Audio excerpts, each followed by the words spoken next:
I drove a truck for 42 years.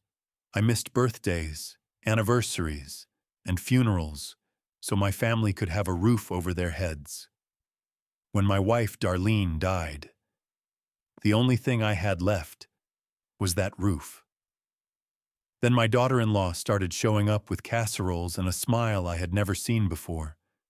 She kept telling me the house was too big for one person. I should have known right then that the casseroles were not free. Let me start from the beginning, because that is the only way to tell this story right. My name is Earl Dawson.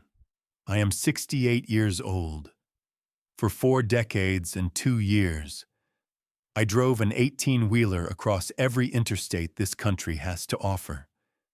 I have seen the sun come up over the Missouri River and go down behind the Rockies in the same 24 hours. I have driven through ice storms in Montana and flash floods in Texas. I have eaten eggs at truck stops in 43 states and slept in the cab of my Kenworth more nights than I care to count. I know every crack in the highway between Nashville and El Paso, and I know what it feels like to pull into your own driveway on Christmas morning, still smelling like diesel, and find your boy already asleep under the tree. I retired 4 years ago. My knees told me it was time, and for once in my life, I listened. We had a house in a small town outside of Knoxville, Tennessee. Nothing fancy. A ranch-style place with a covered porch and a yard Darlene spent 30 years making beautiful. She grew black-eyed Susans along the fence and kept a vegetable garden out back that fed half the neighborhood every summer. The kitchen always smelled like whatever she was baking, which was almost always something. A woman who spent 30 years serving lunch to other people's children still came home and cooked like it was a privilege. Darlene passed 3 years ago. A stroke. Quiet and fast. The way she would have wanted to go if she had ever allowed herself to think about such things. I was home when it happened, which I am still grateful for. After 42 years of being somewhere else, I was there when it mattered. That counts for something. Though some nights I am not entirely sure what. I kept the house exactly as she left it. Her recipe box still sits on the kitchen counter by the window, the one with the little rooster painted on the lid. She organized every recipe by hand on index cards. Her handwriting so small and neat it looked like a typewriter did it. I never opened that box. I am not sure I ever will. But I am also not sure I could breathe right in that kitchen without it sitting there. The yard is a different story. I try with the black-eyed Susans, but I do not have her touch. They come up thin and pale now, more out of stubbornness than beauty. My neighbor Roy told me once that flowers can feel when they are not loved the right way. I told him that was the most ridiculous thing I had ever heard from a grown man. But I still talk to them some mornings, when no one is watching. Roy Hutchins has been my neighbor for 11 years. He is 71, retired plumber, drinks his coffee black and his opinion straight. He was Darlene's friend before he was mine, which is how most of my good friendships started. He checks on me more than I would like and less than I probably need, which is about the right balance for 2 old men who respect each other's quiet. Most days, my life was simple. Coffee at 6, a slow walk to the end of the driveway and back, which is about as far as my left knee lets me go before it starts sending complaints. Read the paper. Eat something Darlene would have improved without even trying. Sit on the porch in the evening and watch the light change over the field across the road. Go to bed. Do it again the next morning. I was not building toward anything. I was just living inside what was left and trying to do it without making too much noise about it. I was not unhappy. I want to be clear about that. I was lonely the way a man gets lonely when the one person who knew every version of him is gone. But I was not broken. I had the house. I had Roy. I had the porch and the thin flowers and the early morning coffee. I had enough, and I knew it, and I was grateful. It was a Tuesday evening in late October when the phone rang. I remember exactly where I was. Out on the porch with a glass of sweet tea, watching the last of the daylight pull back from the sky. The trees along the road had turned full orange and red that week, the kind of color that makes you feel fortunate and a little sad at the same time. I was thinking about nothing in particular. That is a skill that takes a lifetime to develop properly. The phone rang inside. I let it ring twice before I got up, because my knees require advance notice. The screen said, "Kevin, my son, Dad." He was not talking so much as breathing, in that ragged, shallow way a person breathes when they have been crying long enough to forget what normal feels like. "Dad, I am in real trouble. I need your help."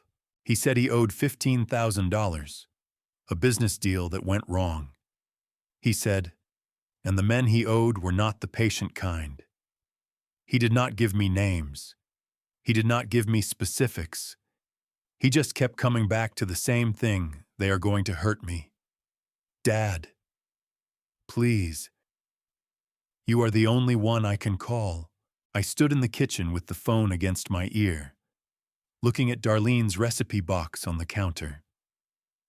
I thought about what she used to say. "This house will take care of you. Earl." She said it the day we made the last mortgage payment, 28 years back. She said it like she meant more than one thing by it.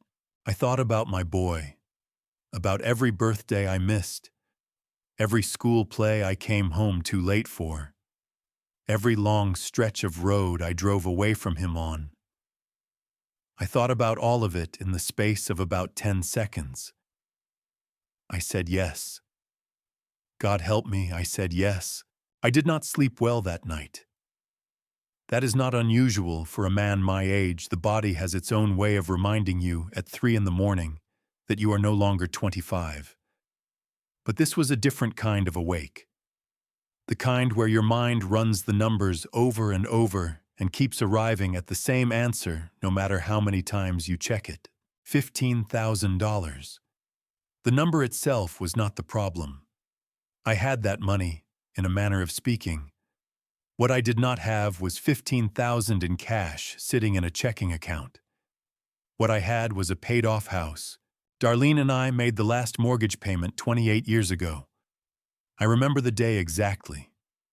She wrote the check herself, which she always insisted on doing, and she held it up in the kitchen light before she sealed the envelope, like she was checking it for flaws. Then she looked at me and said, "We did it. Earl, nobody can take this from us now." I drove to Odessa 3 days later on a refrigerator delivery. That was how we celebrated. But I thought about what she said the whole way there and most of the way back. The home equity loan took about 40 minutes at the bank. The woman behind the desk, Sarah, had kind eyes and a practiced way of explaining things without making you feel foolish for not already knowing them. She walked me through the paperwork one page at a time. Variable rate, repayment schedule, consequences of default. I nodded at the right places. I had signed contracts in every state in this country. Manifests and waybills and insurance forms going back decades. I knew how to put my name on a line. What I had never done before was put this particular house on that line. I set the pen down once before I finished. Just for a second. Sarah did not say anything. She just waited, which was the right thing to do. I thought about Darlene holding that check up to the kitchen light. Then I picked the pen back up and signed my name. $15,000 went into my account before noon. By 1 o'clock, I was on the highway north, driving my old Ford up toward the part of Tennessee where Kevin and Stacy lived. About 2 hours, depending on traffic. I had driven worse roads for less reason over the years. I put on the radio and kept my eyes forward. Kevin and Stacy's house was a two-story place in a subdivision north of the city. Neat brick front, attached garage, a little flagstone path from the driveway to the door. It was a good house, better than anything I had managed at his age, which I had always been quietly glad about. The driveway had two vehicles in it, Kevin's pickup, which I recognized, and a white SUV I had not seen before. New enough that the dealer sticker was still on the rear window. I noticed it the way you notice something that does not quite fit the picture someone already put in your head, and I filed it away without meaning to. Kevin opened the door before I knocked. He looked like he had not slept, eyes red at the rims, hair uncombed. But when he saw me, something in his face went loose with relief. He said "Dad" and put his arms around me, and for a moment he was just my boy again. The one who used to fall asleep in the passenger seat on long drives and drool on his own shoulder. I held on a little longer than I usually do. He took the envelope with both hands. Stacy appeared in the hallway behind him. She was dressed well, put together the way she usually was, and she smiled at me over Kevin's shoulder. It was not a warm smile exactly. It was the kind of smile a person offers when they want to appear like they are not paying careful attention, while in fact, paying very careful attention indeed. I had seen that particular expression somewhere before, though I could not have told you right then where. I stayed maybe 20 minutes. Kevin said he had calls to make, things to sort out. He walked me to the truck and shook my hand at the door, which was something he had never done before in his life. His grip was firm the way a person's grip gets firm when they feel they owe you something, or when they are relieved you are on your way. I backed out of the driveway and started the 2-hour drive home. I cannot tell you exactly when the feeling started. Somewhere around the 40-minute mark, out on an open stretch of highway with nothing but tree line on both sides. I had the radio off by then. I do that sometimes when something is working at me. The silence helps the signal come through cleaner. 42 years behind a wheel will teach you certain things. One of them is how to read what is in front of you. A patch of black ice looks almost the same as wet asphalt in the dark. But something in the way the light falls across it is different. Your hands know it before your brain does. If you have been driving long enough, you do not always know what the warning is. You just know it is there, and you do not ignore it. I was thinking about the white SUV with the dealer sticker. I was thinking about how Kevin walked me to the truck and shook my hand. I was thinking about Stacy's smile, that quick and careful thing she did while her eyes stayed somewhere else entirely. And I was thinking about the fact that in the 20 minutes I was inside that house, my son had not once offered me a cup of coffee, had not asked me to sit down, had not said, "Let me fix you something before you drive all the way back." I had just put my house in debt to help my boy, and my boy had not asked me to stay for dinner. I watched the road stretch out ahead of me and said nothing to nobody. But something in the back of my mind had switched on, quiet and steady as a warning light on the dashboard. I had spent 4 decades learning not to ignore those. 2 weeks went by. Kevin texted once to say things were sorting themselves out and that he would call soon. He did not call. I did not push. The money was gone, the loan papers were filed in the cabinet beside the kitchen door, and I went back to the quiet of my regular days the best I could. Coffee at 6, the slow walk to the end of the driveway, the paper, the porch. It was a Thursday afternoon in early November when I heard the car. I was in the backyard, standing in what used to be Darlene's garden with a pair of shears I was not quite using. The black-eyed Susans had been finished for weeks, and the dead stalks needed clearing, but I kept finding reasons to put it off. There is something about pulling up what she planted that I have not been able to make my hands do. I heard a car pull into the driveway out front and came around the side of the house to see who it was. It was the white SUV, the same one from Kevin and Stacy's driveway 2 weeks back. The dealer sticker gone now. Stacy was stepping out of the driver's side carrying a glass casserole dish covered in foil. She had on a nice sweater, and her hair was freshly done. She smiled when she saw me come around the corner. The full version of a smile, the kind that uses most of a face. "Dad," she said. "I hope it is okay. I made too much chicken and rice and I thought of you up here." I could not remember the last time Stacy had called me Dad. I was not entirely sure she ever had. I told her it was fine and held the door. She walked into the kitchen and set the casserole on the counter beside the stove like she had done it 100 times before. Then she turned and looked around the room slowly, the way a person looks at a place they are seeing for the first time and want to remember.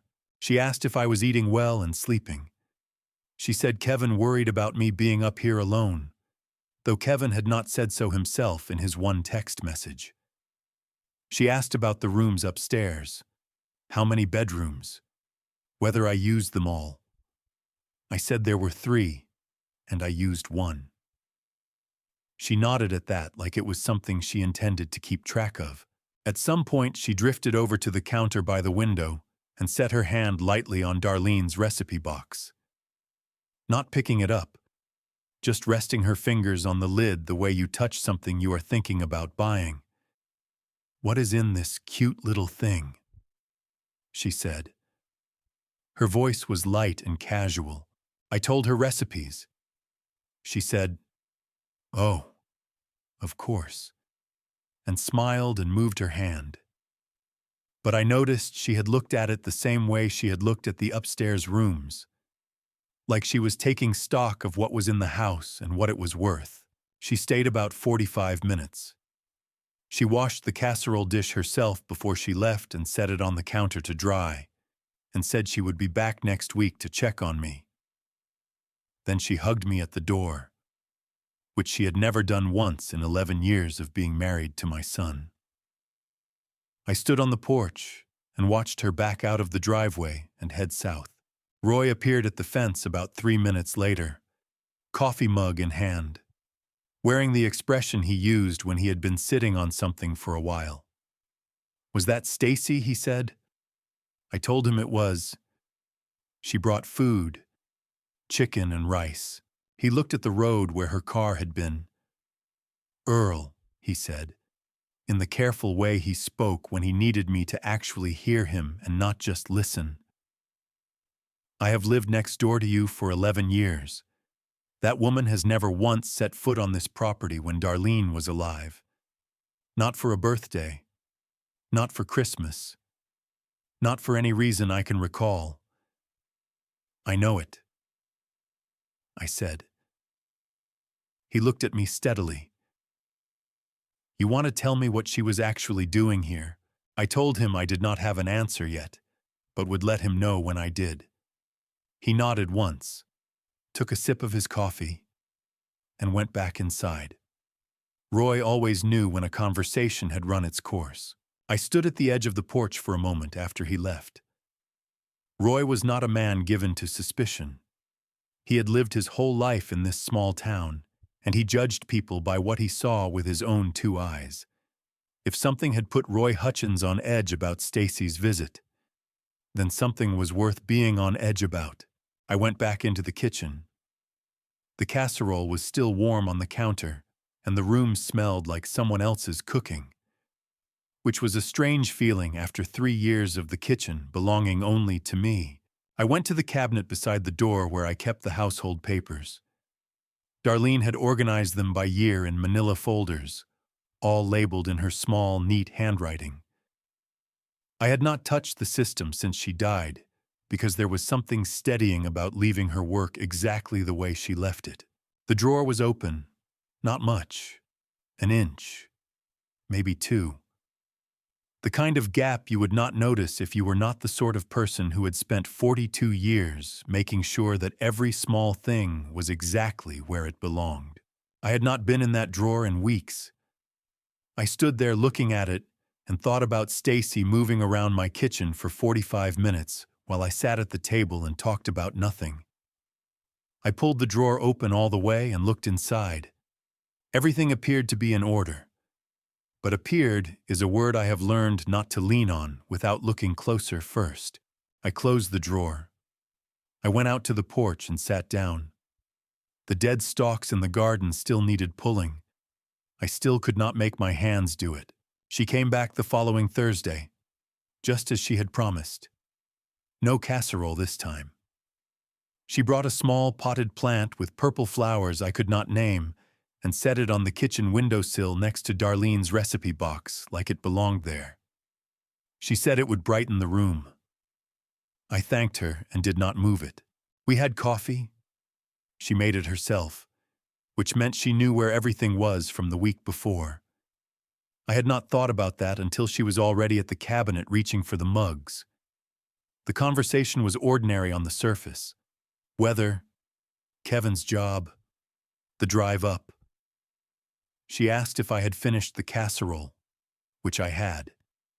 She asked if I had thought about getting a dog for the company. I told her I had not.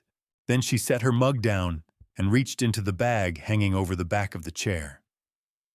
She pulled out a folded brochure and laid it flat on the table between us. It was glossy, printed in soft greens and creams, with a photograph on the front of an older man sitting in a bright room playing cards with someone who looked very pleased about the arrangement. Bold letters across the top read, "Meadowview Senior Living." I did not pick it up. She said, "I hope you do not mind, Dad. I just wanted to share some information. Kevin and I have been talking, and we both feel this house might be a lot for one person to manage. The yard, the upkeep, the size of it. You should not have to carry all of that by yourself." I looked at the brochure, then I looked at her. "This house," I said, "is not too much for me." She nodded the way a person nods when they have already decided you are wrong, but do not want to say so to your face. "Of course," she said. "I just wanted you to have options." After she left, I sat at the table with the brochure in front of me and turned it over. Along the bottom was fine print about amenities and a monthly cost range. Stacy had written on the back in pencil, a short column of figures, a monthly estimate, a projected timeline. The kind of numbers a person writes down not when they are gathering information, but when they are already making a plan. Kevin called that evening around 7. His voice was too relaxed, the way it gets when he is working from a script. Stacy mentioned she stopped by again. He said, "I hope that was all right." I told him it was fine. She said she left some information about Meadowview.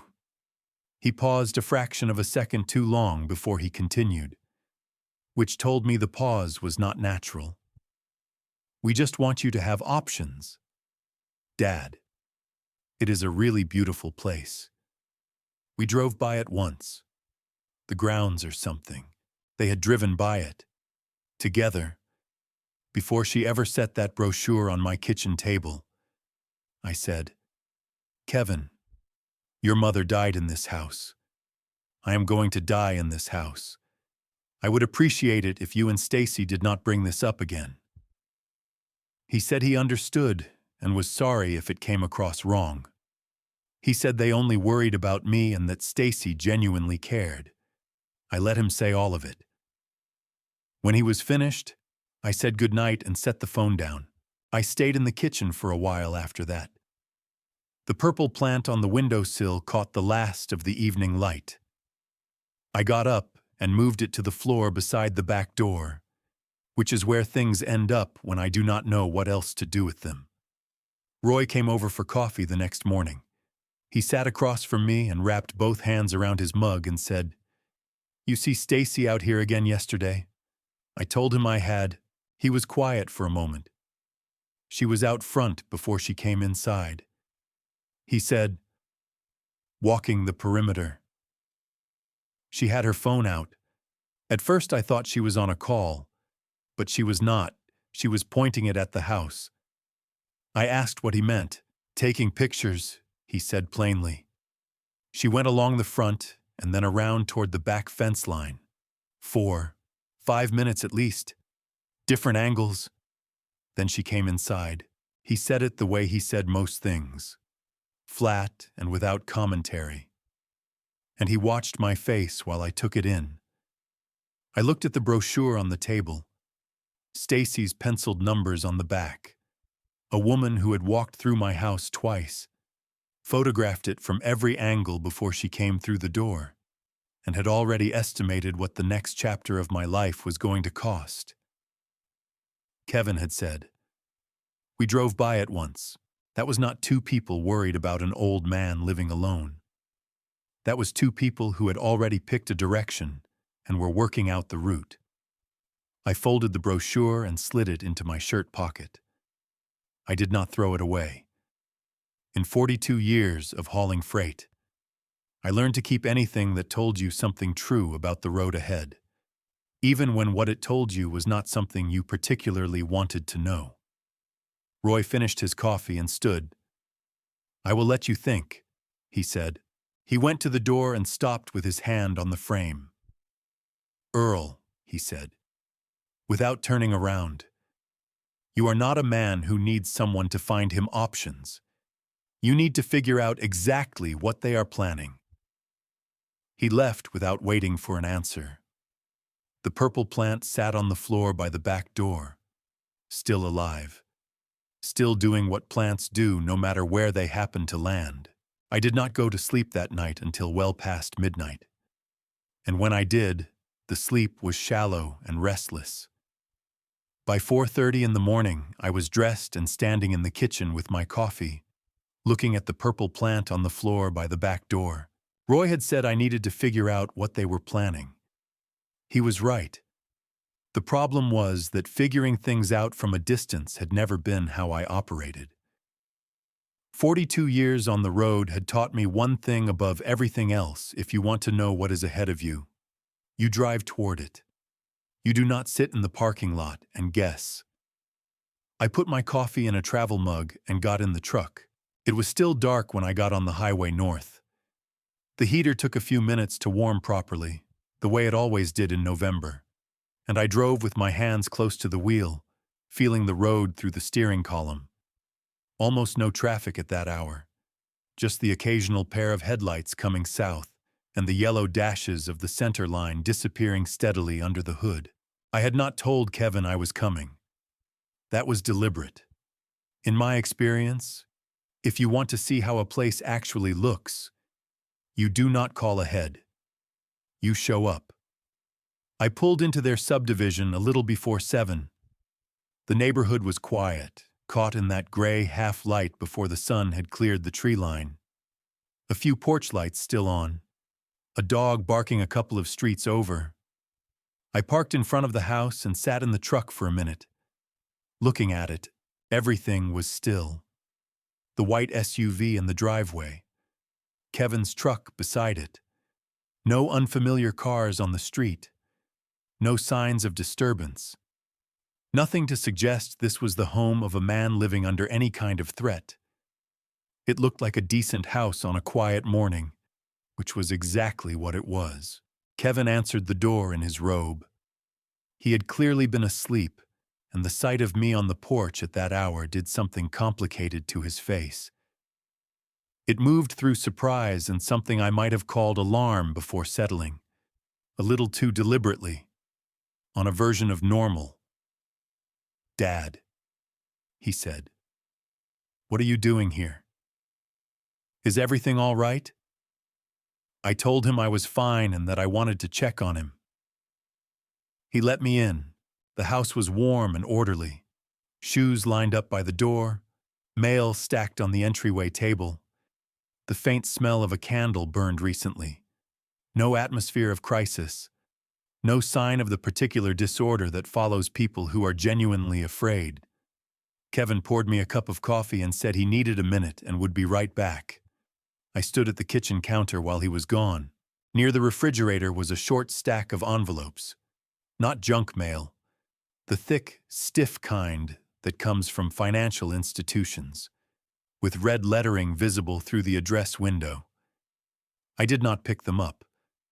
I had seen enough of that kind of envelope in my own life to know what was inside past due notices, final warnings, accounts referred to collection. There were 4 of them, maybe 5. Stacy came downstairs while I was looking at the counter. She had her hair pulled back, and she was fully dressed, which struck me as notable at 7 in the morning when I had arrived without warning. She smiled and said she did not know I was coming, and asked if I had eaten. I said I had not. She said she would make something, and moved around the kitchen with the easy familiarity of a person who was not the least bit surprised to see me standing there. Kevin came back and sat across from me. I asked him, as steadily as I could manage, how things were going. The situation, I said. The dangerous people. Whether it had all been resolved. He nodded without quite meeting my eyes. It is handled, he said. All taken care of. I asked him to give me a name. Just one name of the people he had owed money to. He looked down at the table. You know how these things go. Dad. I just want to put it behind us and move forward. Stacy set toast in front of me and refilled my coffee and moved the conversation toward a bathroom renovation they were apparently considering. And Kevin followed her lead, and the subject changed. And I sat there and ate my toast and did not say much of anything. I left around 8:30. Kevin walked me to the truck and shook my hand at the door the same way he had the last time, firm and a fraction too deliberate. I told him to take care. He said he would. I backed out of the driveway. I stopped for gas about 40 minutes south, at a station I had known from years of passing it. I got out, ran the card, and stood there while the pump ran. My hands were not steady. I noticed it when I reached into my pocket for the receipt. A slight tremor in the fingers that had nothing to do with the cold. I stood there looking at my hands, thinking about the stack of envelopes by the refrigerator, thinking about Kevin looking down at the table when I asked for a name, thinking about Stacy already dressed and composed at 7 in the morning on a day she could not have known I was coming. I had driven through ice and flooding and mountain passes and every kind of road this country puts in front of you. The road had never frightened me. This was something different. This was the first time in 68 years that I stood at a gas pump on a gray November morning and let myself think clearly about something I had been working very hard not to think about. My son had lied to me. I drove home without the radio. 2 hours of quiet highway. Nothing but the engine and the road noise and the thought I had been sitting with since the gas station. Turning it over the way you turn a stone over to see what is underneath.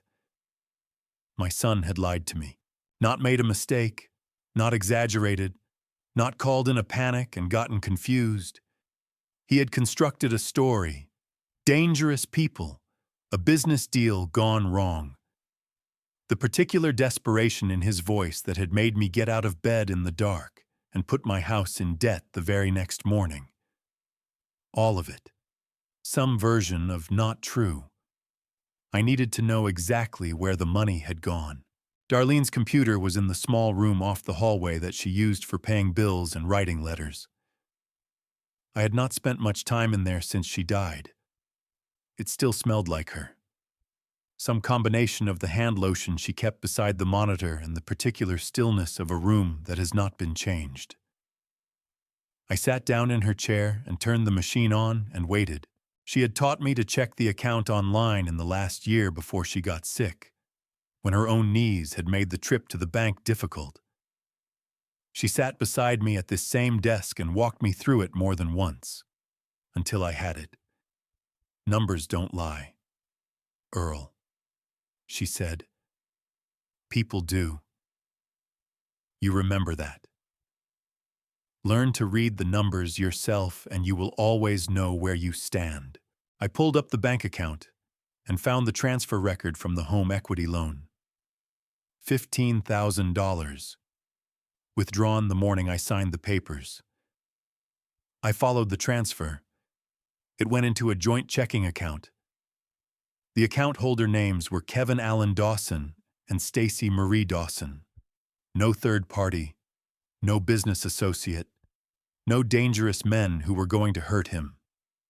The money had gone from my house directly into my son's household account and stopped there. I sat with that for a while before I picked up the phone. Kevin answered on the second ring.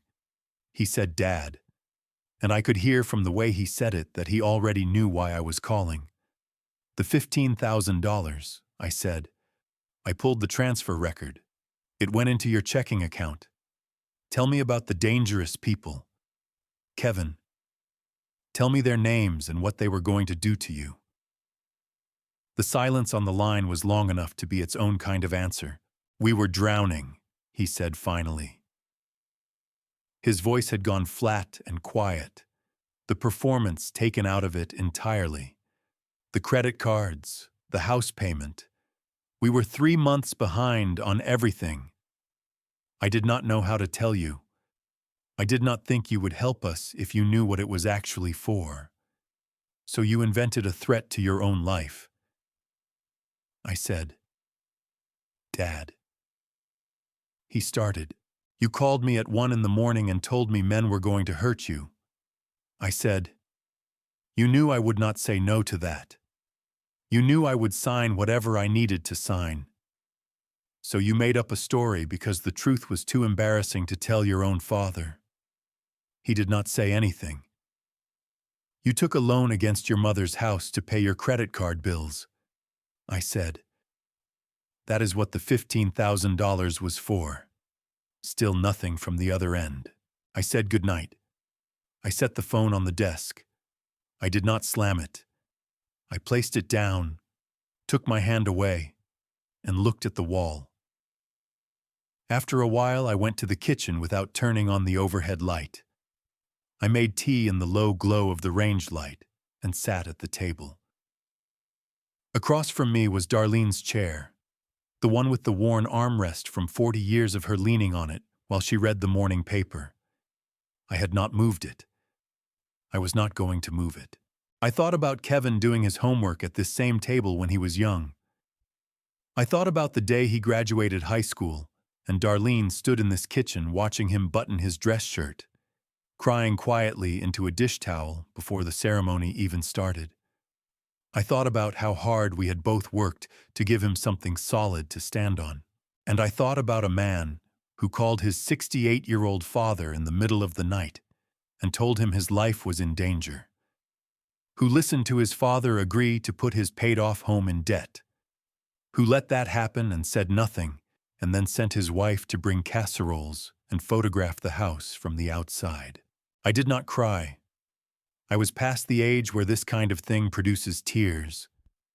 What it produced was cold, the kind that settles into the chest and stays, like weather that has parked itself for a reason and does not intend to move.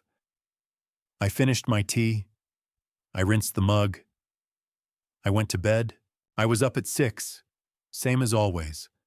Coffee made, paper retrieved from the driveway, the slow walk back in the November chill.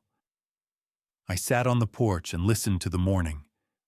The tree line across the road had gone almost bare, just the dark shapes of branches against the pale sky. At a few minutes past 9, I heard a car turn into the driveway. Kevin got out first. He was holding a gas station bouquet in cellophane, the kind a man picks up when he does not know what else to bring. Stacy came out of the passenger side and stood by the truck and looked at the house the way she always looked at it now, like she was taking measure of something. I set my coffee mug on the porch railing and waited for them to come up the steps. Kevin came up the steps first, holding the flowers in front of him with both hands, the way a boy carries something fragile he is not sure he should have touched.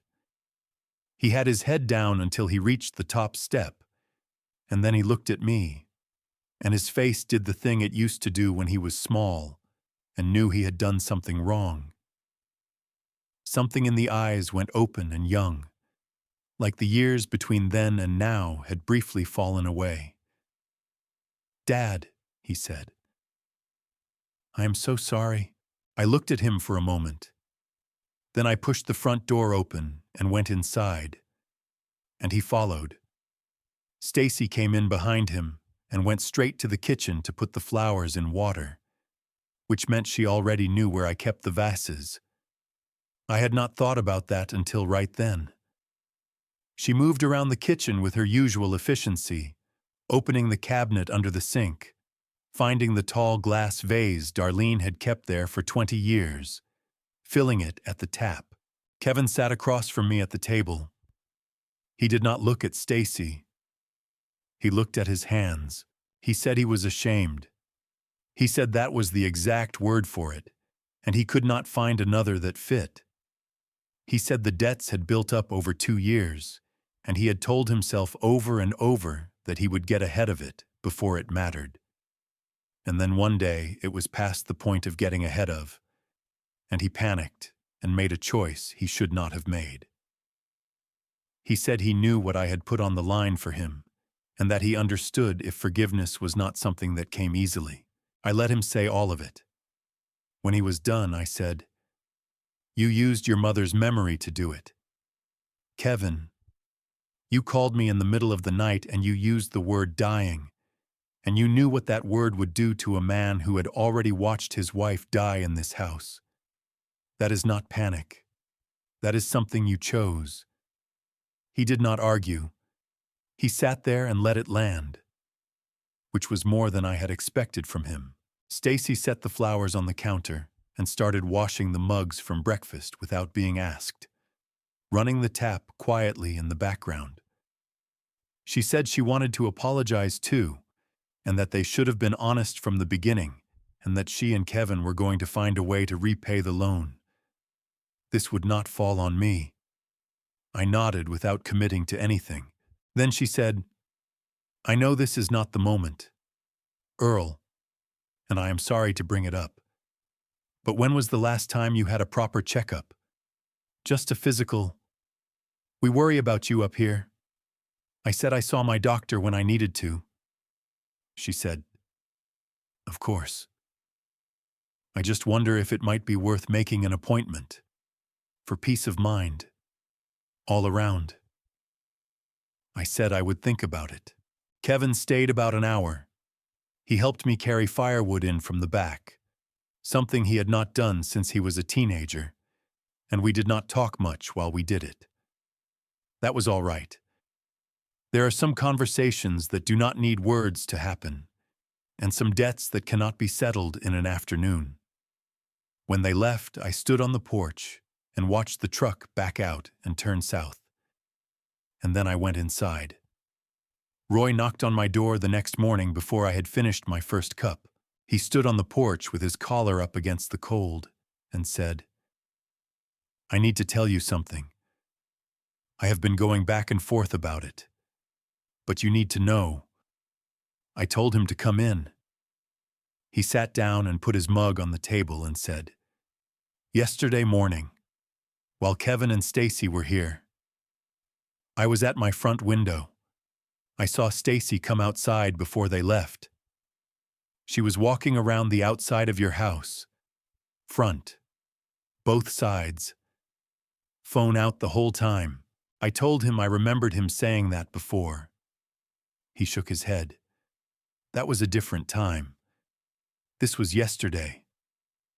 While Kevin was in the back with you, she was out here alone for at least 10 minutes. Different angles than before. She went right up to the foundation on the east side and looked up at the roof line. I did not say anything. I was thinking about Stacy at the sink, running water, opening cabinets, finding things, Roy said.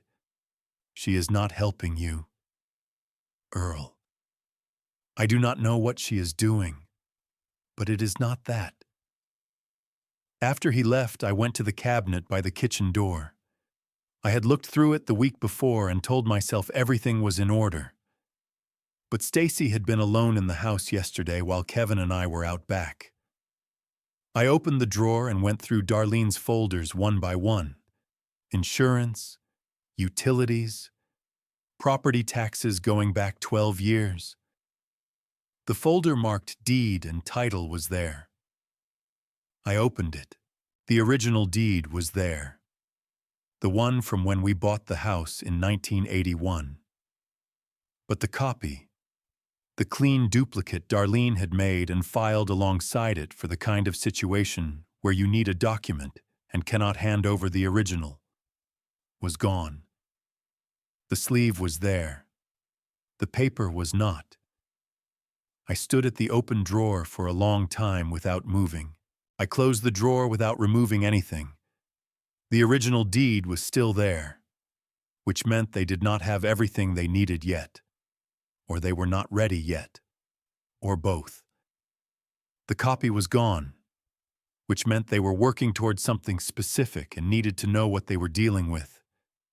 I did not know enough yet to understand what that something was.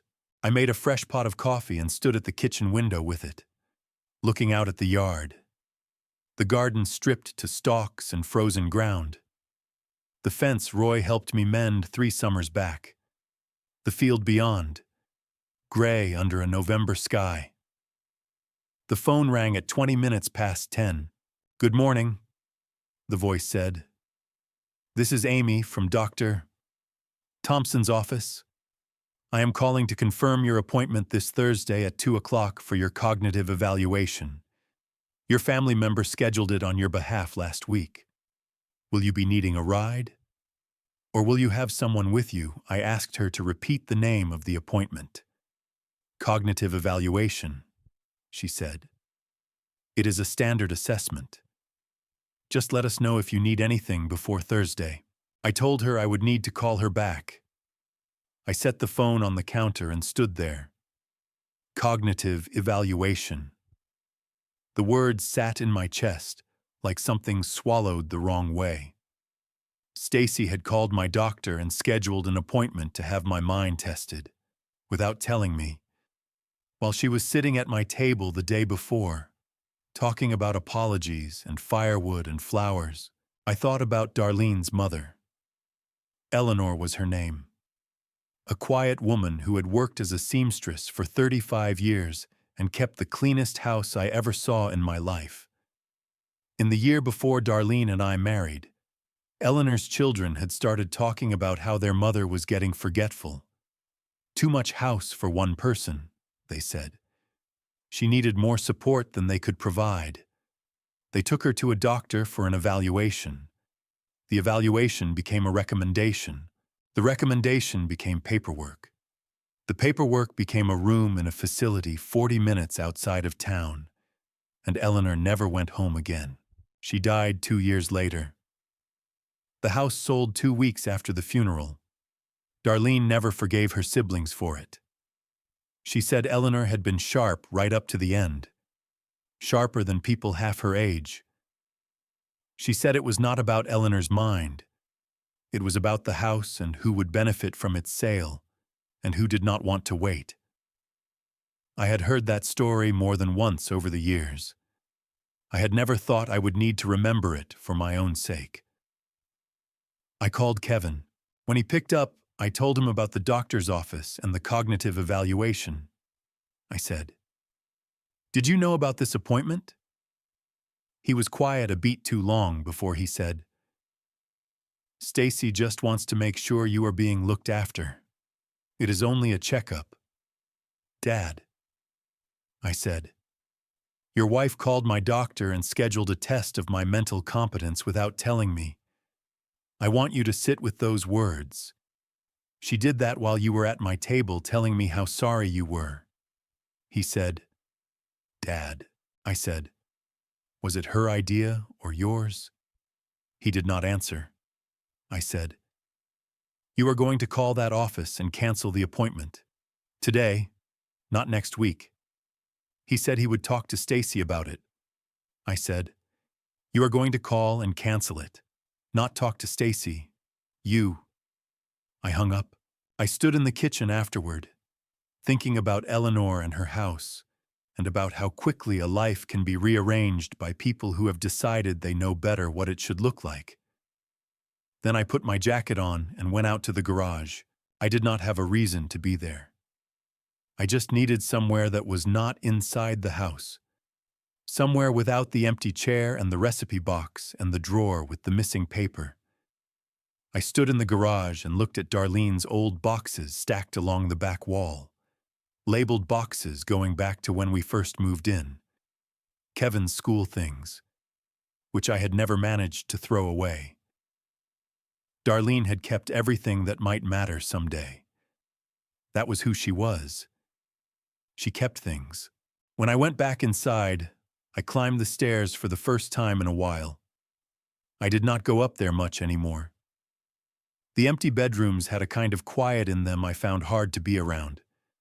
But I needed the property insurance binder Darlene had kept in her closet with all the house documents. I opened the closet door. Her clothes were still on the left side, the ones I had not been able to move. Sweaters, a few dresses, her good winter coat. The smell that came out when I opened it was still hers. Still that same combination of cedar and whatever soap she had used. Faded now, but not gone. The binder was on the shelf above the clothes rod. I reached up to pull it down, and something fell from behind it as I did. A plain white envelope, sealed. It landed on the closet floor, face up, Darlene's handwriting on the front. 4 words. For Earl. When ready, I picked the envelope up off the closet floor and stood there holding it for a while. Darlene's handwriting on the front. 4 words in her small, careful hand. The same hand that had organized every recipe card and utility bill and document in this house for 40 years. For Earl. When ready, I took the envelope to the bed and sat on the edge of it. The closet door was still open, and the smell of her was still coming out of it. Cedar and something faint and familiar that I had no name for. Just knew it as hers. I had not been ready when she died. I was not sure I was ready now.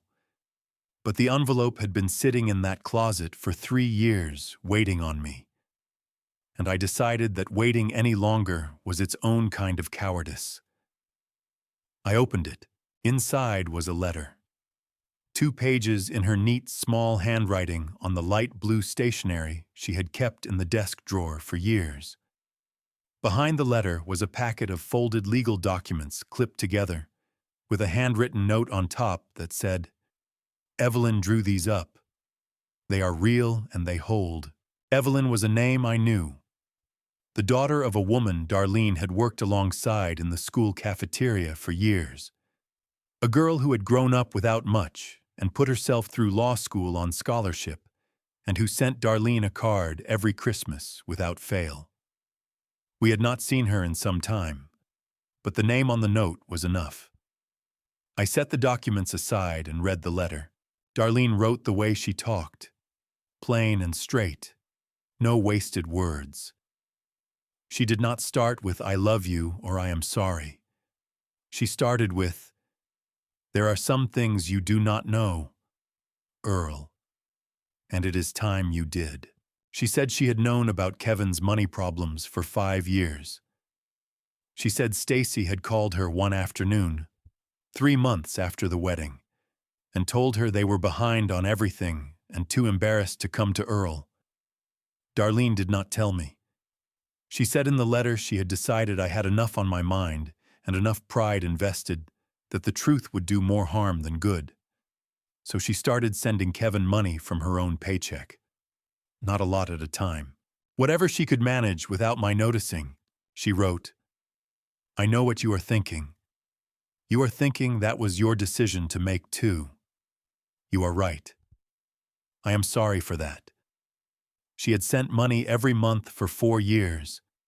$200 here, 300 there. She had cut back on her own things to do it. She wrote, I stopped seeing Dr. Mercer for my annual checkups to save the copays. I know that sounds foolish now. It probably was. But Kevin needed the help, and you would have confronted him about it. And I did not want that war. She had skipped her own doctor appointments to send money to a son who would one day use his father's house to cover his own debts. I sat on the edge of the bed and held the letter and did not say anything out loud. But something behind my sternum felt like it was being pressed from the inside. She wrote, I also know that one day someone may try to take this house. I do not know who or exactly how. But I watched what happened to my mother, and I have watched this neighborhood change, and I know that paid-off land draws people who want it badly enough to do things. So I did something about it. I reached for the legal documents and unfolded them. The top sheet was a certificate of transfer, 3 years before she died. Darlene had transferred the house and the land it sat on into a protected life estate. Under the terms Evelyn had drawn up, the property belonged to the estate, not to Earl Dawson as an individual. It could not be sold, mortgaged further, or transferred to another party without a voluntary, notarized signature from Earl in person, confirmed by 2 witnesses, with a 30-day review period required by the state. In plain terms, no one could take this house from me while I was alive and of sound mind without my standing in front of a notary and saying out loud that I wanted them to have it. I read that section 3 times. Then I went back to the letter. The last paragraph was shorter than the rest. She wrote, I do not know what day you are reading this. I hope it is a sunny one. I hope Roy is still next door being stubborn and useful. I hope the black-eyed Susans came up this year, because I know you try even when you pretend you do not. Whatever is happening that made you open this, I want you to know that I thought about it. I thought about it a long time. This house is yours as long as you want it. Nobody can change that except you. Come home. Earl. That is all I ever wanted. You just keep coming home. I folded the letter on its creases and held it in both hands. I had spent 3 years talking to a woman who was not there, standing in her garden, sitting across from her empty chair, driving home from places without her in the passenger seat. I had told myself I was managing, that I was getting along all right. It had not occurred to me until that moment that she had been managing too, in her own quiet way, right up until the end. That she had been thinking about my future while I was still out on the road. That she had been one step ahead of things I had not yet seen coming. The room was getting dark. I had not turned the light on. I sat on the edge of the bed in the fading November light and held the letter and did not move for a long time. I slept that night with Darlene's letter on the nightstand beside me. I did not read it again. I just wanted it close.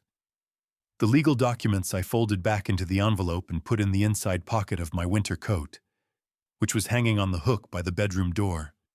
That was where they were going to stay until I figured out what to do next. I was up at 6, same as always, and had just sat down with my coffee when the phone rang. 7 in the morning, which was early for a social call. The screen said Linda Hutchins. Linda was Roy's daughter. She was in her early 40s, sharp and practical the way her father was, and she had worked for several years at a small real estate office in town.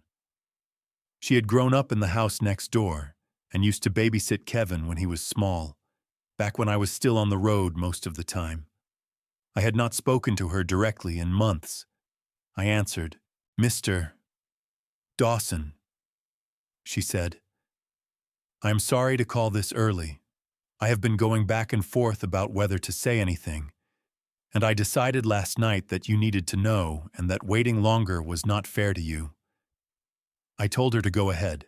She said, about 6 weeks ago, maybe a little more, a woman called our office asking about property values on your street. She said she had a family member who owned a house there and that the family was looking into options. She asked what a property like yours might sell for in the current market. She asked about the process of selling a house when the primary resident is older and might not be in a position to manage the transaction himself. I set my coffee mug down, Linda said. She also asked whether we had any buyers currently interested in that area. I told her we did have one developer making inquiries about several lots on your block. She asked for a number. I told her any offer would depend on the property, but that the developer had gone as high as $280,000 on a comparable lot nearby. I did not say anything. She said, Mr. Dawson. The woman who called was Stacy Dawson, your daughter-in-law. I recognized her name when it came up later. She called us 6 weeks before Kevin came to you asking for money. 6 weeks before the phone call. 6 weeks before the crying and the dangerous people and the $15,000. Stacy had already called the realtor before Kevin ever dialed my number. Linda said she was sorry she had not come forward sooner. She had told herself it was a private family matter and that maybe she had misunderstood. But after what her father had told her about the photographs and the brochure and the doctor's appointment, she had decided she could not stay quiet. I thanked her. She said her father was next door if I needed anything. I told her I knew. I sat at the table for a long time after I hung up. $280,000. That was the number Stacy had asked about. That was what she had gone looking for 6 weeks before Kevin made that phone call, before any of it started. She had found out what the house was worth, confirmed there was a buyer ready to pay it, and then came home and put the plan in motion. The $15,000 loan was not a desperate idea from a man in trouble. It was step one. Get debt on the house. Then document the owner as forgetful and incapable. Then move him out. Then sell. I thought about Darlene's letter in the inside pocket of my coat. I thought about the life estate documents. I thought about what $280,000 meant to a woman who had been sending her son a few $100s a month out of a cafeteria worker's paycheck, skipping her own checkups to do it, trying to hold things together quietly from the inside. I had not spent a lot of time thinking about this house in dollars. I knew what it was worth in the ways that cannot be numbered. 30 years of payments. The night we brought Kevin home from the hospital. The look on Darlene's face the first morning we moved in. Like she had finally arrived somewhere she had been heading her whole life. $280,000 could not reach any of that. But apparently it was close enough for them. I stood up and put my jacket on. There was not much more to think about. I knew what they were doing. I knew how they planned to do it. And I knew what I had in my coat pocket that they did not know about. What I needed now was someone to help me think clearly, not just confirm what I already knew. I walked across the yard to Roy's front door and knocked. He answered in his robe, coffee mug already in hand, which meant he had been up a while. He looked at my face and did not say good morning. He just stepped back and let me in. I sat at his kitchen table, which was smaller than mine and smelled like his coffee, which was always too strong for my taste. He sat across from me and waited. I said, Roy, I need your help. Not your fists, just your eyes and your common sense. He looked at me steadily. Tell me everything, he said. So I did. I talked for about an hour. Roy did not interrupt. He refilled my coffee once without being asked, and he kept his own mug in his hands, and he listened the way he always listened, which was completely. When I finished, he was quiet for a while. Then he picked up Darlene's legal documents from the table and read through them. Not quickly.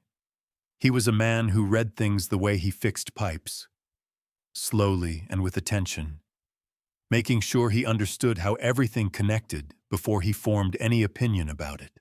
He set the papers down and said, "These are solid."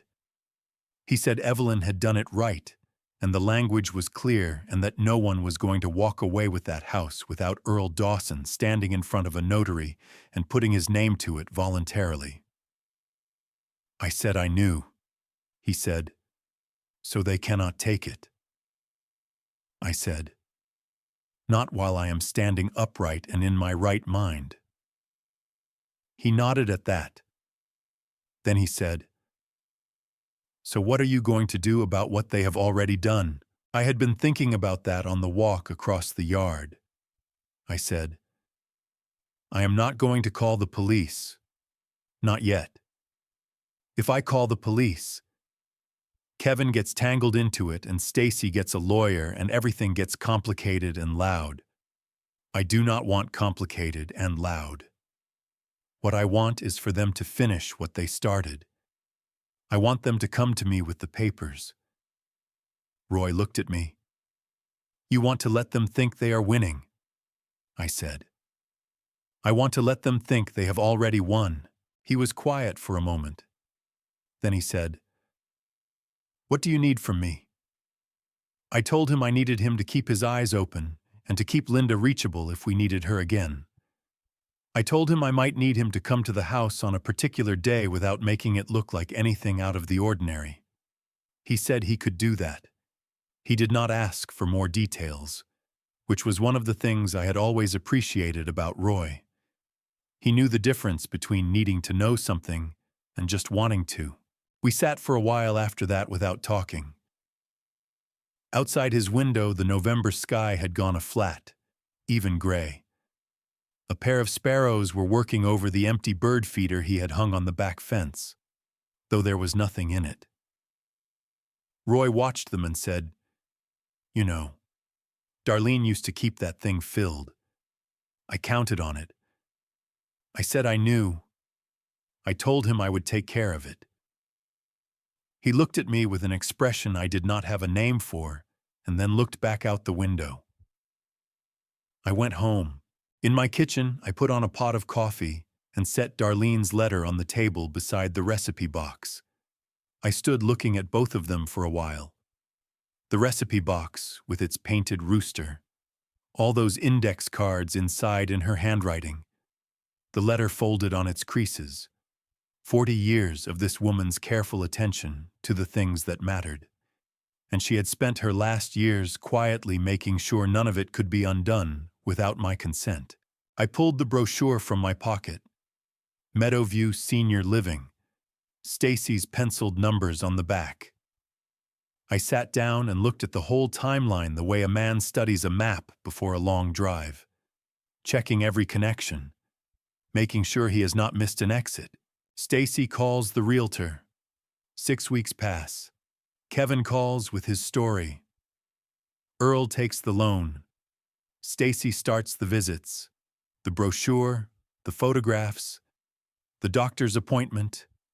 The deed copy disappears, all of it moving in one direction, on a schedule that had been set before any of it looked like a plan. There was nothing left to understand. There was only what to do about it. I picked up the phone and dialed Kevin. He answered on the third ring, cautious. "Dad." I kept my voice easy and warm, the way you keep your hands steady on the wheel when you see ice ahead and do not want the trailer to feel it. I said, "Kevin, I have been sitting here thinking about what you and Stacy said, about the house and it being a lot for one person. I think maybe I have been too stubborn about the whole thing." He did not say anything for a second. Then he said, "Dad," I said, "I am not saying you are right. but I am saying I have been alone here a long time, and maybe we should talk about it properly. Why don't you both come over Saturday? Come for dinner. We can sit down and have a real conversation about it." He said he would talk to Stacy. His voice had gone careful and quiet, the way it does when a man is trying to determine whether good news is actually good news, or whether something else is underneath it. I said that sounded fine. I told him to bring nothing, that I would cook. He said they would be there. I hung up and set the phone on the table. Roy had asked if I was sure. I had said yes. But what I had been thinking about was something Darlene used to say when the weather looked bad and I had a load to deliver. She would say, "Earl, you do not have to drive into every storm. Sometimes you just wait for it to come to you." I had spent 42 years driving into storms. I figured I had earned the right to try it the other way. I put the brochure in the kitchen drawer. I set the recipe box back by the window where it belonged. I stood at the counter and drank my coffee and watched the sparrows picking at the ground under Roy's empty bird feeder. Saturday. They would be here Saturday. I put the pot roast in before 9 in the morning. It was the cut Darlene always used, and I seasoned it roughly the way I had watched her do it 100 times, though I could not claim I had paid close enough attention to know exactly what she did. There were no recipe cards in the box for pot roast. It was the kind of thing she carried in her hands, not on paper. The kitchen smelled like it used to by noon. I set the table for 3 with the good plates, which I had not used since Kevin's last birthday dinner here 3 years ago. I put the recipe box in the center of the table. Roy appeared at the fence around 2 in the afternoon and leaned on the post and looked at the house without saying anything. I came to the back door and he said, "You need anything?" I told him I did not. He said he was going to sit on his porch for the afternoon and that he would be there. I said I knew. Kevin's truck pulled in at 5:30. Right when I expected it, Stacy stepped out first and stood by the truck, looking at the front of the house. Not the way a person looks at a place they are visiting. The way a person looks at something they have spent a long time thinking about. Kevin came around from the driver's side, and they walked up the steps together. And I held the door. We sat down to dinner. I had never been a man for much ceremony at the table. Food out, sit down, eat. But I noticed the way Stacy looked at the pot roast when I set it out. The way she looked at the kitchen. The way she took in the room with the same quiet inventory she always brought to it. Kevin sat across from me and kept his eyes mostly on his plate, which I had expected. We talked about the weather, which had gotten colder. We talked about Kevin's work, which was going adequately. He said, whatever that meant. Stacy asked if I had been sleeping all right, and I told her I had. She asked if I had made an appointment with the doctor yet, and I told her I was getting to it. She nodded like a woman who was being patient. After dinner, I cleared the plates, and Kevin brought out the coffee without being asked, which meant they had talked through the evening in advance, and he had been assigned specific things to do. Stacy waited until the mugs were on the table, and then reached into the bag she had brought and set a folder between us. It was a clean black folder, the kind from an office supply store. She opened it, and there were papers inside. Several pages, dense with the kind of language that is designed to be longer than it needs to be. She said, "Dad, we just want everything to be easy for you. This is a purchase agreement for the house with the developer who is interested. And this is the enrollment paperwork for Meadow View. It is a lovely place. Kevin and I have already toured it. There is a unit available that gets good morning light." I looked at the papers. Then I looked at Kevin. I said, "Kevin, is this what you want?" He picked up his coffee mug. "I just want what is best for you." he said. I could tell from the way he said it that he had practiced that sentence, and that it had not come out quite the way he had rehearsed it. I said, "Kevin, look at me." He looked up. I said, "Is this what your mother would have wanted?" The question landed in the room the way a stone lands in still water. Everything around it went quiet. Kevin held the mug in both hands and looked at me and did not answer. Stacy said, "Earl, we both think this is best. It is a practical decision. It is not about what anyone would have wanted. It is about what makes sense right now." I looked at her for a moment.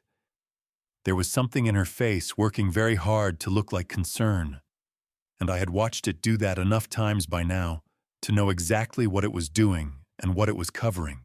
I said, "Can I have tonight to look through these? I want to read them properly. Come back tomorrow morning and I will have my answer." Stacy said, "Of course." She picked up the folder and handed it to me across the table, and her hand was steady, which was the hand of a woman who believed she had already won this game and was just collecting the pieces. Kevin stood up and pushed in his chair. "We will be here at 9, he said.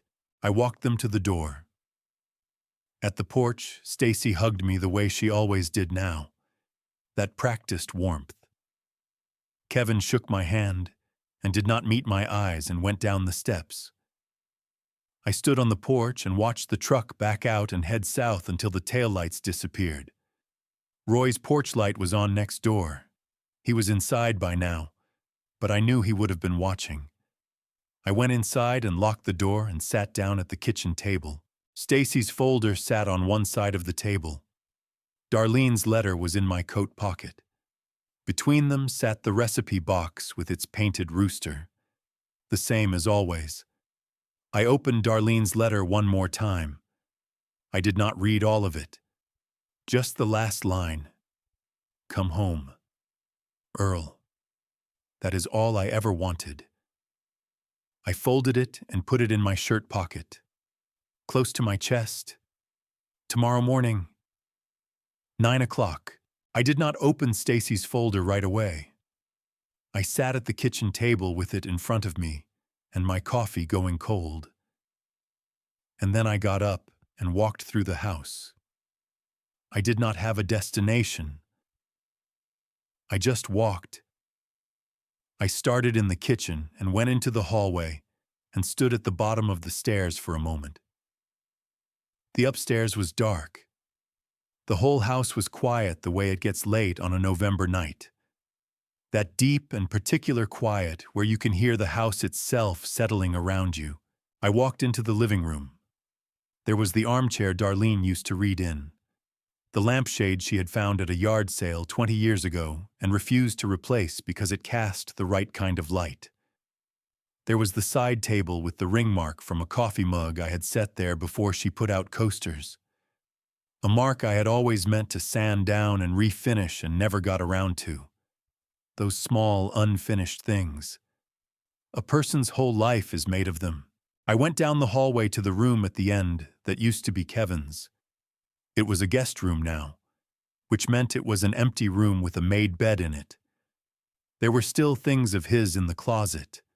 The boxes I had never managed to throw away. His baseball glove from when he was 12.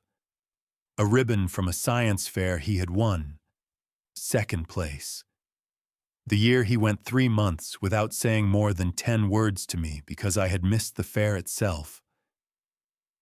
I had been in Kansas delivering refrigerators. I stood in the doorway for a while and did not go in. I walked back to the kitchen and sat down and opened Stacy's folder. Kevin had already signed. His signature was on the last page of the purchase agreement, where it said that as co-heir and family representative, he consented to the sale of the primary residence. I did not know if that was legally binding given Darlene's life estate. I suspected Evelyn would have thoughts about it, but that was not what stopped my breath. What stopped my breath was the handwriting. I knew that handwriting. I had seen it on birthday cards and school papers and the backs of photographs. It was his. He had sat somewhere with that paper and a pen, and he had signed it. I pushed the folder aside. I did not need to read any further. I thought about the question I had asked him at dinner. Is this what your mother would have wanted? He had not answered. But I had watched his face when I asked it. And what I saw there was not defiance or dishonesty. It was shame. Plain and complete, and apparently not quite heavy enough to make him do anything about it. I had not been a good father in the way that shows up every day. I knew that. The road had taken 42 years of ordinary Tuesday evenings, of homework help and sick nights, and the slow building up of time that is actually what a life between two people is made of. I had sent money. I had called on birthdays.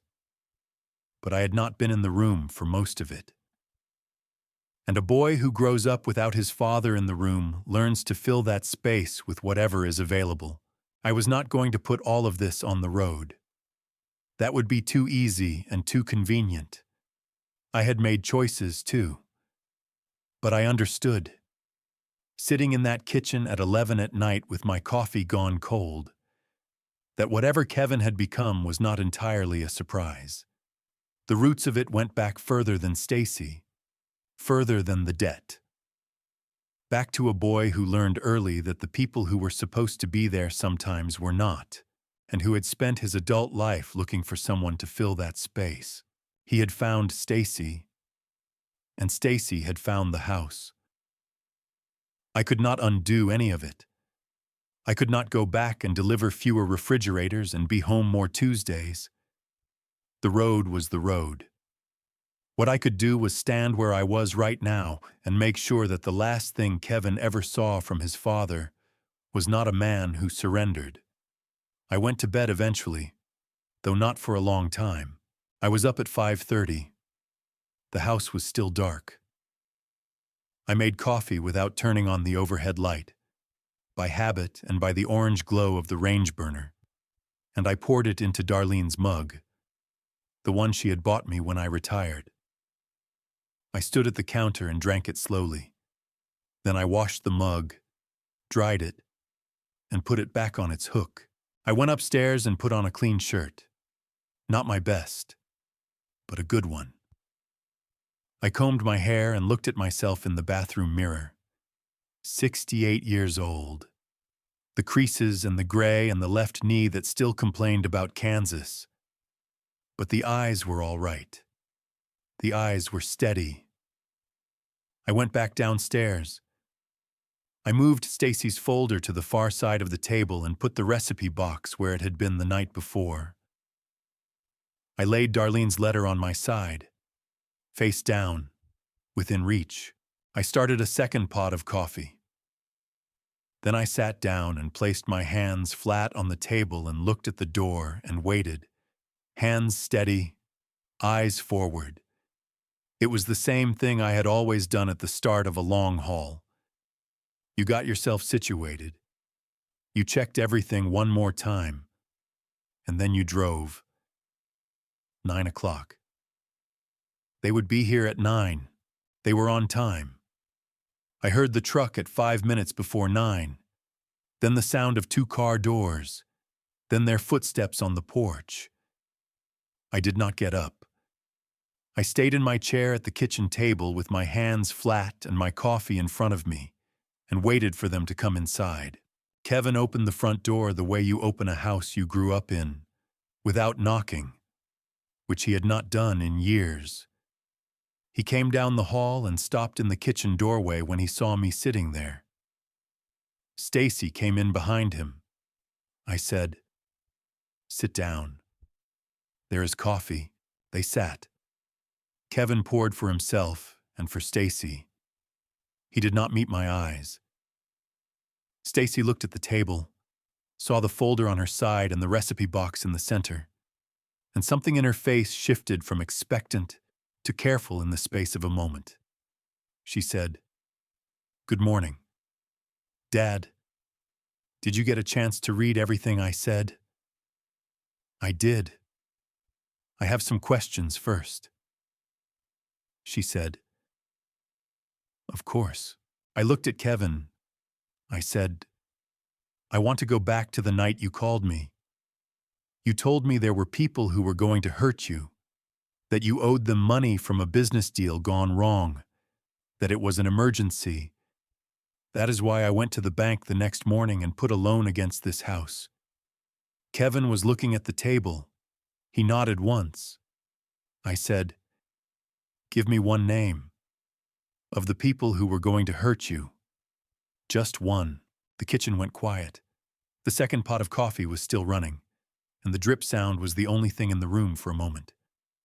Kevin said, Dad. I said, One name. Kevin. He did not say anything. I said, I did not think so. Because there were no dangerous people. There was no business deal. The $15,000 went from the bank into your checking account and paid off your credit cards. That is all it did. Stacy's hands were around her coffee mug and she did not move them. I said, I am not asking you to explain that again. We have already had that conversation. What I want to talk about this morning is something else. I turned to look at Stacy directly. She met my eyes. I had to give her that. Whatever she was.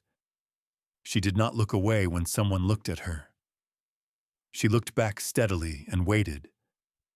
I said, Stacy, when did you first call the real estate office about this house?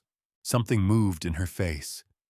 It was small and quick, and then it was gone and the steadiness returned. I have always kept an eye on real estate, she said. It is part of how I think about finances. I just wanted to know what properties in this area were worth. I said, What I am asking is when. Not why. When. She said, I do not remember the exact date. I said, I think you might. Linda Hutchins works at that office. She called me 2 days ago. She told me that a woman named Stacy Dawson called their office 6 weeks before Kevin ever called me asking for money. 6 weeks. Stacy. You called the realtor 6 weeks before the emergency. You asked what this house would sell for in the current market. You asked about the process of selling when the owner might not be in a position to manage the transaction himself. You asked about a buyer who was already interested. The kitchen was very still, Stacy said. Linda Hutchins does not know what she is talking about. I said. She has the call logged. She has the name and the date. Kevin was staring at the table. His mug was in front of him untouched. I watched his jaw work once and then stop. Stacy leaned slightly forward. Earl, she said. I know this looks a certain way, but I was trying to understand your options. I was looking out for you. A woman who calls a real estate office is not a criminal. I wanted to have the information before we had this conversation. I said, You had the information 6 weeks before Kevin called me. You knew this house was worth $280,000. You knew there was a developer ready to pay it. And then 6 weeks later, at 1 a.m, Kevin called me with a story about dangerous people so I would put the house in debt and start a process that would make it easier to take. Stacy set her mug down. Her hands were very controlled. Earl, she said, I think you are getting confused about a timeline that I said. I am not confused. Stacy, I have been driving long-haul routes since before you were born, and I have never once gotten confused about where I was on the road. Kevin made a sound that was not quite a word. I kept my eyes on Stacy. I said, I want you to tell me something. Tell me the truth. Right here at this table, with the coffee in the cups and the good plates from last night still drying on the rack. Did you plan this before Kevin called me, yes or no? She looked at me. The steadiness in her face was working very hard now. I could see it working. She did not answer. I had not expected her to. But I had needed Kevin to hear the question asked plainly, in his father's kitchen, with nowhere to look except at the two people across the table from him. The silence held for a moment, and then Stacy stood up from her chair. Not in anger. Not yet. She stood the way a person stands when they have decided that sitting is no longer the right position for the conversation they intend to have. She pushed the chair back and stood behind it with her hands on the top rail and looked at me. "Earl," she said, "I am going to say something, and I want you to hear it without getting upset. You are 68 years old. You live alone. You do not have family nearby. You are not managing this property well. The yard is gone. The gutters need work. You eat alone and you sleep alone, and you have not had a real conversation with anyone under 70 except through a phone in years. That is not living. That is waiting." I looked at her. I did not say anything. She said, "I know that is hard to hear, but sometimes the people who love you have to say the hard thing. This house is too much for one person. $280,000 is enough to set you up somewhere with people around you and medical staff nearby, with money left over for the rest of your life. That is a better life than this. Anyone who cared about you would want that." I looked at Kevin. He was looking at the table. I said, "Kevin, is that what you think? Am I a burden to you?" Kevin did not answer. Stacy said, "Kevin and I both believe this is the right thing. It is not about burden. It is about what makes sense." I said, "You called a realtor 6 weeks before your husband called me crying about dangerous people. You took a copy of my deed. You scheduled a doctor's appointment to have my mind evaluated without telling me. You photographed this house from the outside twice. Those are not the actions of someone looking out for me. Stacy, those are the actions of someone building a case." Her hands tightened on the back of the chair. Something passed through her face that was not the practiced warmth and not the careful steadiness. Something harder than both. She said, "You want to know what I actually think? Earl, I think you have been so deep in grief over Darlene for 3 years that you cannot see clearly anymore. I think you have confused this house with your wife and cannot tell them apart. And I think that if Darlene were here, she would tell you to let it go and move on with whatever time you have left. She would not want you dying alone in this kitchen with nobody around." There it was. I had wondered when it would come and what it would look like. Now I knew. I reached over and opened the lid of the recipe box. I took out the 2 items I had placed inside it the night before. Darlene's letter, folded on its creases, and the packet of legal documents Evelyn had drawn up, paper-clipped together with Darlene's handwritten note still on top. I set both of them on the table. Kevin looked up for the first time. I said, "Your mother put these in the closet 3 years ago, and I found them last week." She knew something like this might happen. She did not know exactly what or when, but she had watched what happened to her own mother, and she knew this neighborhood was changing, and she knew what paid-off land attracts. So she did something about it. I slid the legal documents across the table toward Stacy. I said, "Your mother-in-law was a cafeteria cook who earned barely enough to live on and sent $200 to $300 a month to you and Kevin for 4 years because she could not stand to watch her son go under. She skipped her own doctor's appointments to do it. She did all of that quietly and without complaint, and without ever once asking to be thanked for it." I paused. I said, And she still managed to protect this house. Before she died, she transferred the ownership into a protected life estate. This house cannot be sold, cannot be further mortgaged, cannot be transferred to any party without my voluntary notarized signature in person, with witnesses, and a mandatory 30-day review period required by state law. Stacy picked up the documents. She was very still, very contained, reading the way a person reads who understands legal language and is looking hard for the flaw.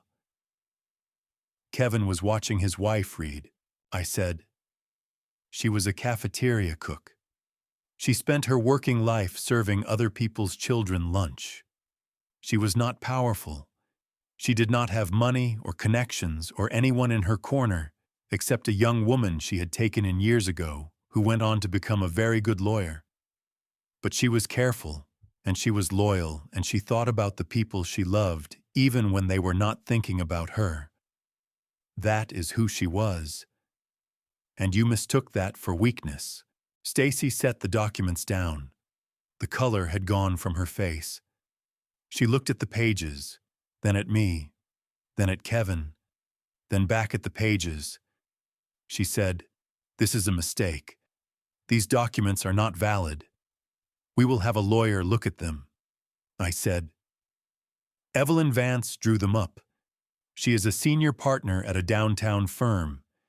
You are welcome to have your lawyer call hers." Stacy said nothing. I said, "You cannot have this house." "Stacy, it was never going to be for sale. Your mother-in-law made sure of that before she died." I watched her face. The steadiness was gone. What was underneath it was something smaller and more frightened. I said quietly, "Look at the note at the top of the documents. She put her name on it because she wanted you to know exactly who did this." Stacy looked down at the paper-clipped note in Darlene's small, careful handwriting. 4 words.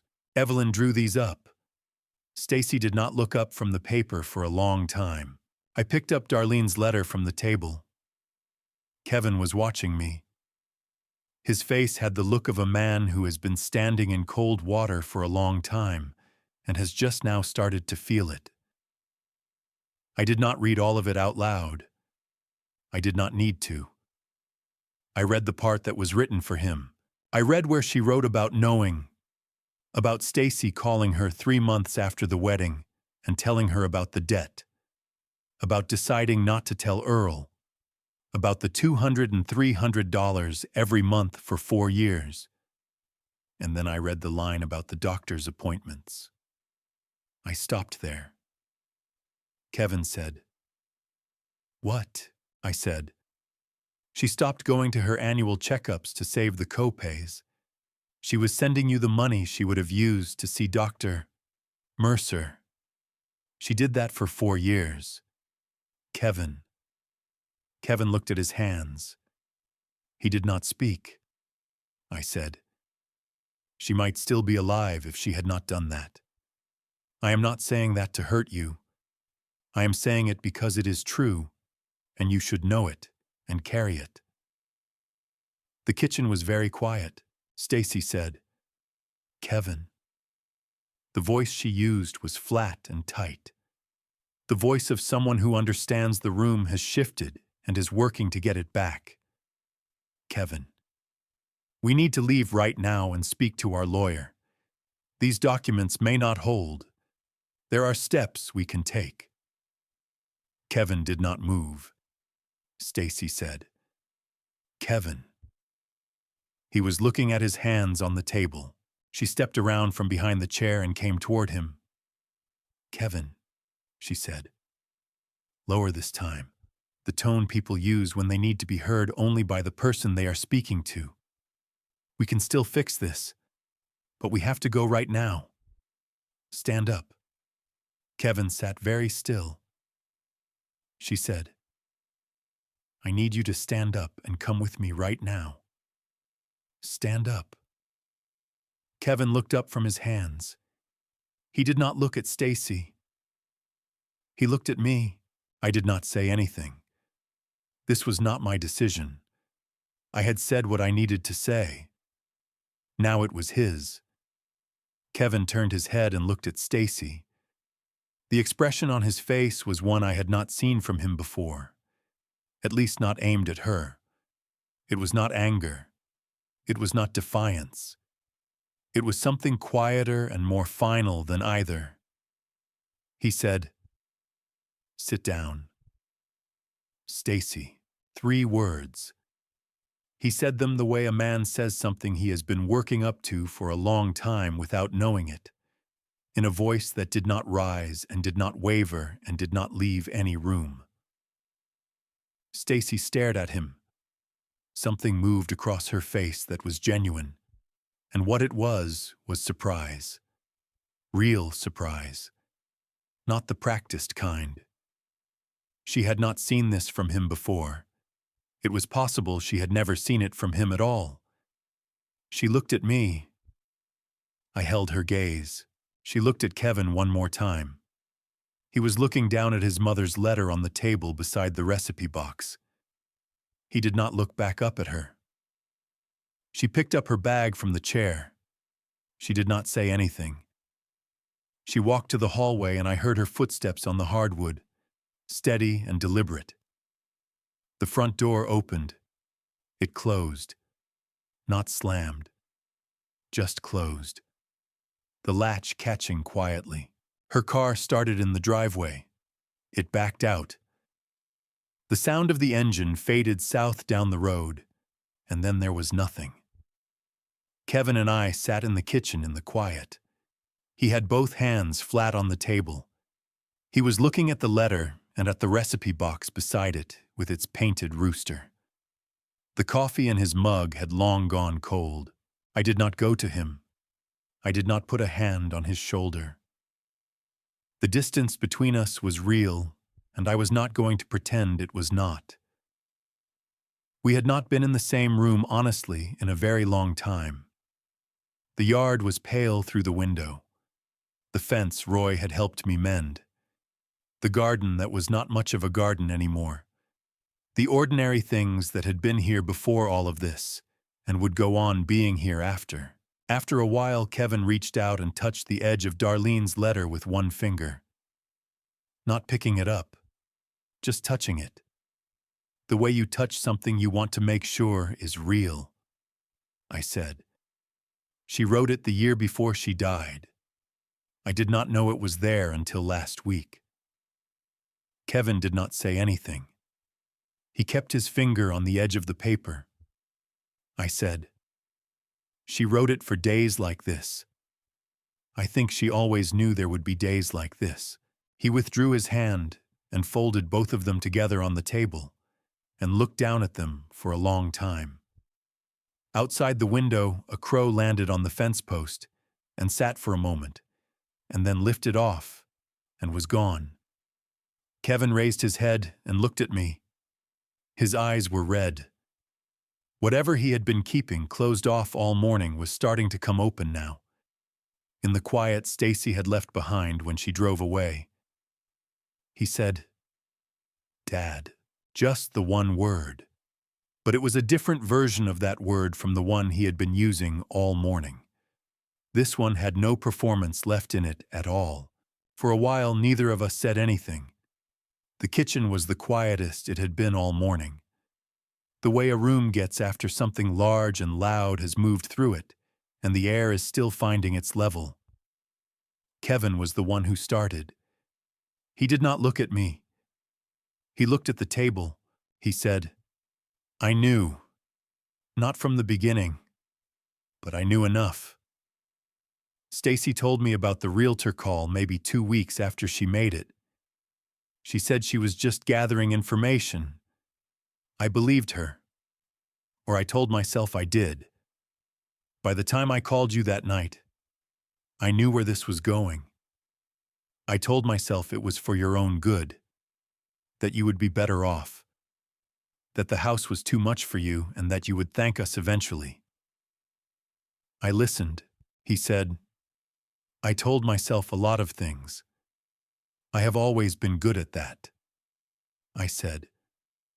Why did you not just tell me? He looked up then. Because I was ashamed. He said, the word came out of him like something that had been held underwater for a long time. We were underwater on everything. Dad, the house, the credit cards, 2 car payments we could not make. And you were here on your pension, alone, in a paid-off house, and you had never once asked me for a single thing. You had driven trucks for 42 years, so I would never go without. And I was failing.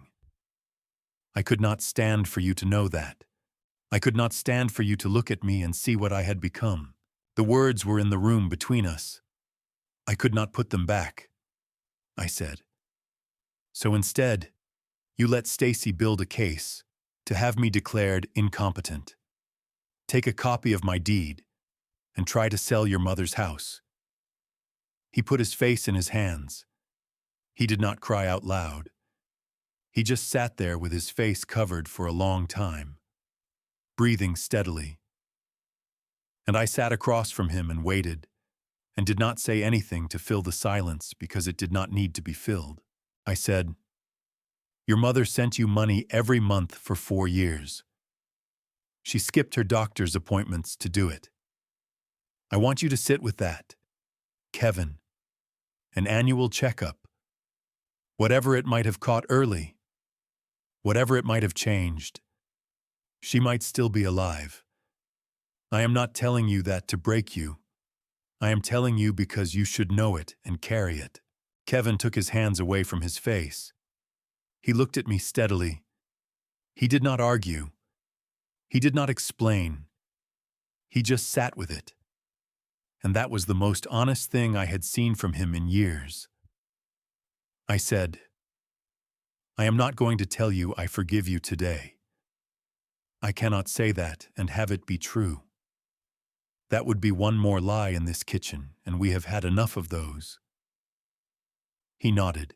I said, but I am going to tell you what your mother would have said. Because I have been thinking about her a great deal lately, and I think I know. She would have said that you can still choose who you want to be. Not who you were when you signed that paper. Not who you were the night you called me and invented people who wanted to hurt you. Who you want to be from this morning forward. Kevin looked at me. I said, but you are going to have to find that man yourself. Without my money, without this house, and without Stacy making your decisions. I do not know what your marriage is or what it is going to be. That is yours to figure out. But whatever you decide, you are going to have to stand up in it yourself. I cannot do that part for you. He said, do you think she will come back? I said. I do not know. He nodded. He looked at the recipe box one more time and then pushed his chair back and stood. He straightened his jacket, a small reflex his hands made without him thinking about it. The way his mother used to straighten his coat collar when he was small. It had been in him so long, he probably did not know it was hers. He walked to the hallway. At the front door, he stopped. He stood there with his hand on the frame for a moment, his back to me, looking at the door or through it at something I could not see from where I was sitting. Then he said, Dad, I am sorry. I mean it this time. I sat at the table and looked at the letter in front of me. I did not answer right away. Not because I did not believe him.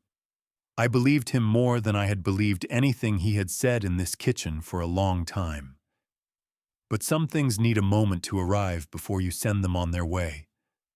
I said, I know you do. He opened the door. The cold air came in briefly, and then the door shut and the quiet returned. I heard his truck start. I heard it pull away down the road. I sat at the table with the letter and the recipe box and the 2 cold coffee cups. After a while, I got up and washed the cups and set them on the rack to dry. I straightened the recipe box so the little rooster on the lid faced the window the way Darlene always kept it. Then I put my coat on and walked outside. I stood in the front yard for a while in the cold. The November air was sharp and still. My breath made small clouds in front of me. I had not been out in the front yard much lately. I had been mostly inside or at the back porch or at the kitchen table with papers and coffee and whatever version of worry was available that day. Out front, it was different. The street was quiet. The maple on the corner had dropped its last leaves. Roy's truck was in his driveway. I looked at my own house from the yard for a moment. The way you sometimes look at something you see every day, but have stopped actually seeing. It was a modest house. The paint on the shutters was starting to go. The front steps needed a board replaced.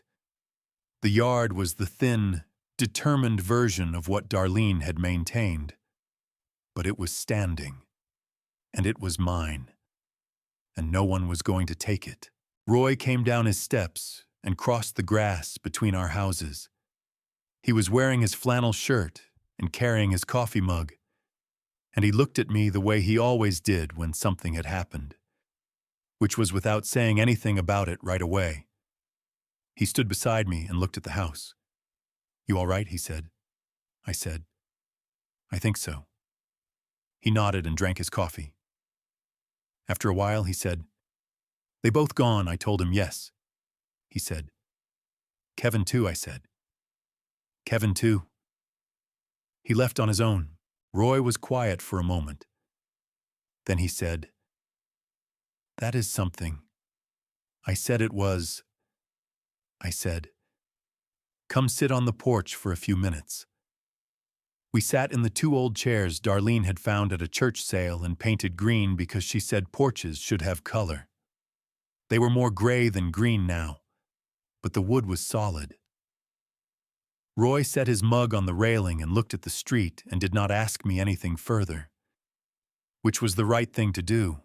I thought about Darlene's letter, about the last line. "Come home, Earl." That is all I ever wanted. You just keep coming home. I had been coming home for 42 years, down every highway and through every kind of weather. The house ahead of me and Darlene in it, with the porch light on. I had taken that for granted in the years when I had it. I understood it better now that I had to keep the light on myself. Roy said, "You going to be all right up here by yourself?" I said, "I have been all right up here by myself for 3 years. I do not expect that to change." He made a sound that was close to a laugh. "That is probably true," he said. I thought about Kevin, about the way he had stood at the door with his back to me and said, "I am sorry," and the way he had straightened his jacket with his mother's hands without knowing it was her gesture. He had a long way to go. What he did with the door I had left open was his to decide. I had said what I needed to say. The one thing I had learned from all of this was something Darlene had already known and tried to tell me in the only way she knew how, quietly and without asking for any credit. Love is not the same thing as surrender. You can love a person with your whole chest and still draw a line, not because you love them less, but because some things cannot be given away without breaking something that cannot be fixed. She had drawn that line for me 3 years before she died, and put it in a closet in a sealed envelope because she knew I would need it someday. That was the kind of quiet, steady strength that people mistake for weakness until the day it outlasts them. I had spent 42 years driving away from this house and always coming back. I understood now why coming back had always been easy.